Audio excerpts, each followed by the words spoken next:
Good morning, all of you. This is the part 14 of human reproduction. In this part, we are going to learn hormonal regulation of spermatogenesis and structure of spermatozoa. Okay, in today's mock test paper 113, NTA mock test paper 1 bit is given on this one. And let us see that entire spermatogenesis is under control of hormones. Entire spermatogenesis is under the control of hormones. Gonadotropin releasing hormone levels increase in hypothalamus. Gonadotropin releasing hormone levels increase when a person reaches puberty. Okay, the GnRH levels increase in hypothalamus. GnRH, gonadotropin releasing hormone, stimulates the anterior pituitary or adenohypophysis. From the adenohypophysis, two hormones are released: ICSH or LH, interstitial cell stimulating hormone or LH, and it is also given in NEET mock test papers, and FSH, follicle stimulating hormone.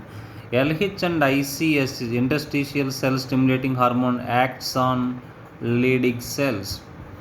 Okay, you can see here what is the mechanism here. Hypothalamus is releasing GnRH, gonadotropin releasing hormone, which is acting on anterior pituitary and anterior pituitary or the pituitary gland. Then it is releasing two hormones. One is FSH, another one is the LH. The LH is acting on you can remember here, Leydig cells, and LH acting on Leydig cells. The Leydig cells are interstitial cells. Okay, they produce the testosterone. Okay, it causes the development of secondary sexual characters, and it also helps in spermatogenesis. Okay, see here, release of ICSH and FSH. LH acts on the Leydig cells. Leydig cells, what do they produce? Leydig cells produce testosterone, which causes the secondary sex organs and accessory. It acts on secondary sex organs and accessory glands.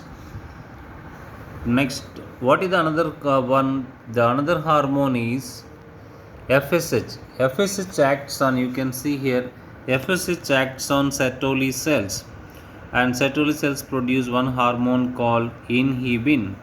Okay, this hormone inhibin, it is sending signals. It is sending signals to the hypothalamus as well as anterior pituitary. This is the negative feedback. When testosterone levels increase, inhibin sends negative feedback to the hypothalamus. When testosterone levels become too much, okay, inhibin hormone directly shows negative feedback mechanism on the hypothalamus. This is the automatic negative feedback control, very important. Next, structure of spermatozoa. Acrosome, which helps in the penetration of sperm into the ovum, and it cannot directly enter into the ovum because acrosome contains several enzymes such as acid phosphatase, protease, hyaluronic acid are present in it. Neck contains, very important, it is also given in mock test papers, which part of the sperm contains centrioles. The centrioles are present in the neck part, proximal centriole and distal centriole. What are the two centrioles? These are very important. Centrioles, two are very important: proximal centriole and distal centriole. What are their roles? Proximal centriole and lies at right angle to the distal centriole. For example, this is the proximal centriole, which lies in right angle to the distal centriole. Behind distal centriole, axial filament arises. You can see this is the distal centriole from which axial filament arises and passes throughout the middle piece. It is passing through the middle piece. Next one, when axial filament enters into the tail, it crosses. Before it enters into the tail.